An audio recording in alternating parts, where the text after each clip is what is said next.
microbiology. Hi! In the new normal setting. Hi guys! Hello guys! Homemade apple cider vinegar through fermentation. Fermentation has been used since before the beginning of history to make beer, bread, cheese, wine, and other food products.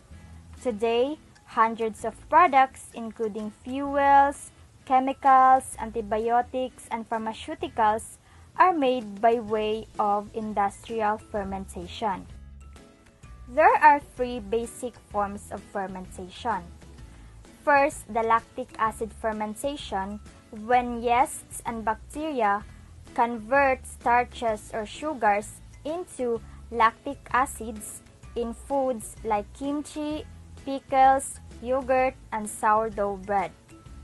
Second, ethyl alcohol fermentation, where the pyruvate molecules in starches or sugars are broken down by yeasts into alcohol and carbon dioxide molecules to produce wine and beer.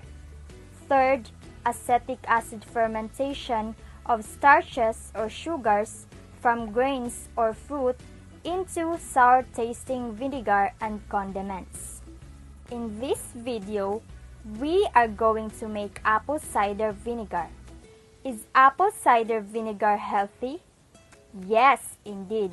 It is a natural way to boost digestion, balance your body's pH, and stabilize blood sugar. It has good bacteria and enzymes that improve your health. It also aids in detoxing the liver and lymphatic systems. Buying raw apple cider vinegar in the store can be somewhat pricey. So, why not make our own at home? Homemade apple cider vinegar is essentially free. So what are you waiting for? Come and join us learn on how to make our own apple cider vinegar. Materials needed: apple, plate, water, sugar, mason jar or closed container, stir stick, spoon, small container, knife and chopping board. So this is the procedure. Step 1. Cut the apples into smaller pieces. Step 2. Cover the bottom of your jar with apples, filling no more than 3/4 full. The apples need room to expand and stay submerged. Step 3. Add 4 tablespoons of granulated sugar. Step 4. Add 4 cups of water to the container or mason jar. Step 5. Stir the apples, sugar, and water properly. Apples should be completely submerged because if not, mold can grow on any portions of the apples that are not covered and ruin your batch of vinegar. If your apples float to the top of the jar, add a smaller container on top to keep them submerged. Step 6. Cover it properly and tightly.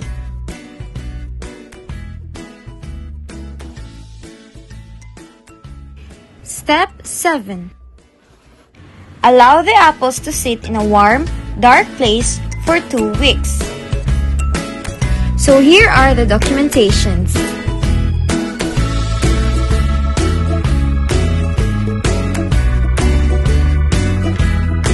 The presence of some fizz or bubbles is a sign of good news.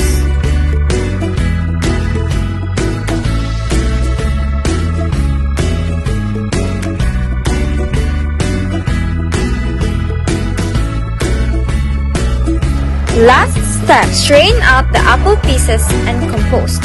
The vinegar may be cloudy or a SCOBY could form on the top, both of which are normal.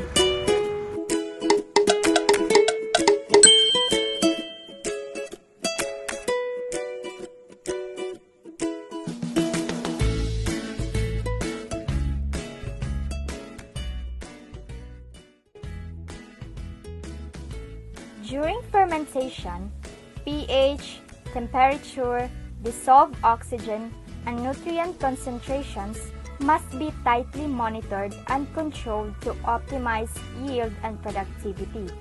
And most processes must be run under aseptic conditions to minimize the risk of contamination. Exposing your fermenting food to air can not only prevent proper fermentation from taking place, but also increase the risk of spoilage and food poisoning. To prevent this, home fermenters should use containers such as mason jar with a lid or storage containers where food can be sealed and stored for long periods without air contamination. Microbes typically like to work in a warm, room temperature environment.